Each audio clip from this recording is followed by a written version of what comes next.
Good morning students. Lesson 1 के अंतर्गत next topic हमारा आधारिक संरचना का रहेगा। आधारिक संरचना का अध्ययन करने से पहले मैं आपको थोड़ा सा बताना चाहूँगी कि आधारिक संरचना किसे कहते हैं या आधारिक संरचना में कौन कौन से तत्व शामिल होते हैं, और इस समय विशेष में जब स्वतंत्रता की पूर्व संध्या थी उस समय हमारी आधारभूत ढांचा या हमारा इंफ्रास्ट्रक्चर कैसा था, हमारा बेस, हमारा इंफ्रास्ट्रक्चर किस प्रकार का था, इसका अध्ययन करने से पहले आधारिक संरचना का बताऊंगी थोड़ा समय। आधारिक संरचना हमारी उस संरचना को कहते हैं या इसमें वे तत्व शामिल होते हैं जो अर्थव्यवस्था का तेजी से विकास करते हैं। ये तत्व दो तरह के होते हैं। एक आर्थिक कहलाते हैं, दूसरा सामाजिक कहलाते हैं। आर्थिक आधारभूत तत्वों के अंतर्गत आपके परिवहन, संचार, बीमा, बैंकिंग, ऊर्जा से मतलब बिजली, इनकी सुविधाओं को माना जाता है।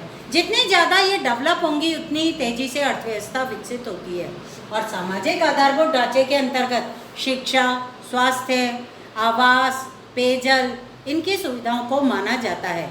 यदि ये बहुत अच्छी हैं, शिक्षा का, साक्षरता का स्तर ऊंचा है, स्वास्थ्य का स्तर ऊंचा है, तो ऐसी स्थिति के अंदर तेजी से अर्थव्यवस्था डेवलप होती है। अब हमें जो पढ़ना है वो ये पढ़ना है कि स्वतंत्रता की पूर्व संध्या पर भारतीय अर्थव्यवस्था की आधारभूत संरचना किस प्रकार की थी।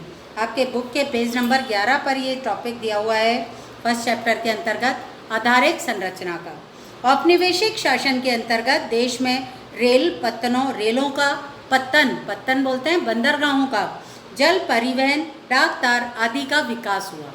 सही है बात, लेकिन उतना ही विकास किया गया जितना अंग्रेजी शासनकाल के लिए आवश्यक था, उनके लाभ के लिए जरूरी था। इसका ध्येय जन सामान्य को अधिक सुविधाएं प्रदान करना नहीं था।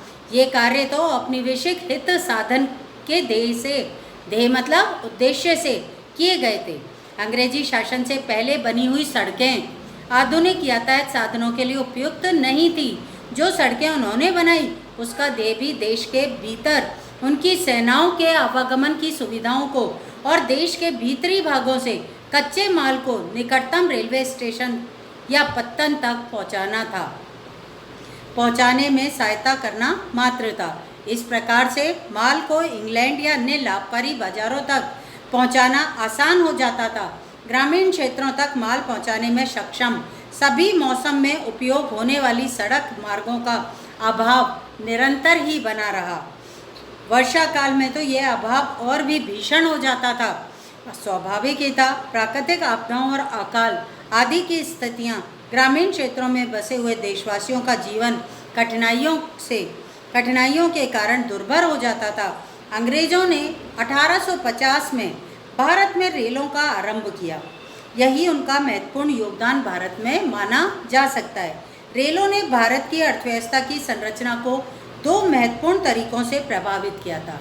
एक तो इससे लोगों को भू क्षेत्रीय और सांस्कृतिक व्यवधानों को कम करके आसानी से लंबी यात्राएं करने के अवसर प्राप्त हुए, तो दूसरी ओर भारतीय कृषि के व्यवसायीकरण को भी बढ़ावा मिला था। रेलों का डेवलपमेंट अंग्रेजों की देन माना जाता है भारत में, और ये वैसे तो अंग्रेजों ने अपने हित के लिए किया था इसका डेवलपमेंट, लेकिन वास्तव में रेलों का भारतीयों को बहुत ज़्यादा प्रॉफिट हुआ था। वो एक क्षेत्र से दूसरे क्षेत्र की लंबी यात्राएं आसानी से कर पा रहे थे, और वो ये देख भी पा रहे थे कि हर जगह अंग्रेजों ने कितना शोषण कर रखा है।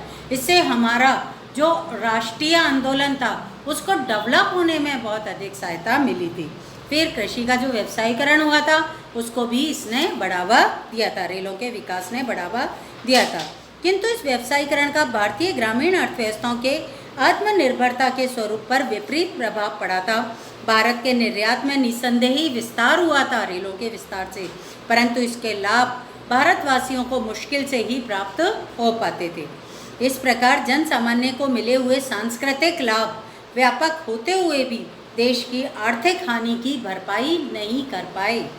सड़कों और रेलों के विकास के साथ साथ औपनिवेशिक व्यवस्था ने आंतरिक व्यापार, समुद्री जलमार्गों के विकास पर भी ध्यान दिया, किंतु ये उपाय बहुत ही संतोषजनक नहीं थे। उस समय के आंतरिक जलमार्ग अलाभकारी सिद्ध हुए।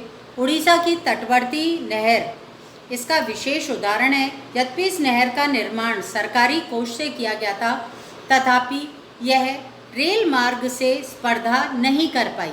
नहर के समानांतर रेल मार्ग विकसित होने के बाद अंततः उस जल मार्ग को छोड़ दिया गया था। भारत में विकसित की गई महंगी तार व्यवस्था का मुख्य ध्येय तो कानून व्यवस्था को बनाए रखना ही था। दूसरी ओर डाक सेवाएं अवश्य जन सामान्य को सुविधाएं प्रदान कर रही थी, किंतु वे भी अपर्याप्त थी। आधारिक संरचनाओं की वर्तमान अवस्था के विषय में आपको अध्याय 8 में विस्तृत जानकारी मिलेगी, जहां पर मैंने आपको अभी सामान्य जानकारी दी थी ना। आर्थिक आधारित संरचना के अंतर्गत आपके ऊर्जा, परिवहन, संचार, बीमा, बैंकिंग को सम्मिलित किया जाता है। उनकी डिटेल में जानकारी तीनों टाइम पीरियड में स्वतंत्रता की पूर्व संध्या पर, स्वतंत्र भारत से लेकर 1990 तक की अर्थव्यवस्था के अंतर्गत और 1991 के बाद की अर्थव्यवस्था के अंतर्गत। और सामाजिक आधारभूत संरचना में शिक्षा, स्वास्थ्य मुख्य रूप से आते हैं।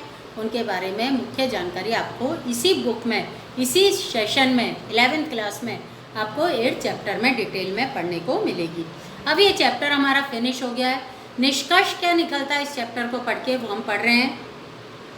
स्वतंत्रता प्राप्ति तक 200 वर्षों के विदेशी शासन का प्रभाव भारतीय अर्थव्यवस्था के प्रत्येक आयाम पर अपनी पैठ बना चुका था। कृषि क्षेत्र पहले से ही अत्यधिक श्रम अधिशेष के भार से लदा हुआ था, मतलब ज़रूरत से ज़्यादा लोग उस पर डिपेंड थे। 85% जनसंख्या के जीविकोपार्जन का साधन बन चुका था कृषि। औद्योगिक क्षेत्र आधुनिकीकरण, वैविध्य मतलब विविधीकरण, बहुत दूसरे चेंजेस जैसे लघु कुटीर वृहत उद्योगों में भी बहुत सारे अलग अलग तरह के उद्योग। क्षमता संवर्धन, क्षमता मतलब उत्पादन क्षमता का जो संवर्धन, डेवलपमेंट होता है। और सार्वजनिक निवेश में वृद्धि की मांग कर रहा था। विदेशी व्यापार तो केवल इंग्लैंड की औद्योगिक क्रांति को ही पोषित कर रहा था, पोषित मतलब उसे ही सब कुछ प्रदान कर रहा था। प्रसिद्ध रेलवे नेटवर्क सहित आधारभूत संरचनाओं में उन्नयन, प्रसार और जनोन्मुखी विकास की भी आवश्यकता थी। व्यापक गरीबी और बेरोजगारी भी सार्वजनिक आर्थिक नीतियों के जन कल्याणोन्मुखी बनाने का आग्रह कर रही थी। संक्षेप में देश में सामाजिक और आर्थिक चुनौतियां बहुत अधिक थी। ये हमारा स्वतंत्रता की पूर्व संध्या तक भारतीय अर्थव्यवस्था की स्थिति हो गई थी। बच्चों, इसके क्वेश्चन आंसर आप खुद देखिएगा, करने का प्रयास करना। Thank you.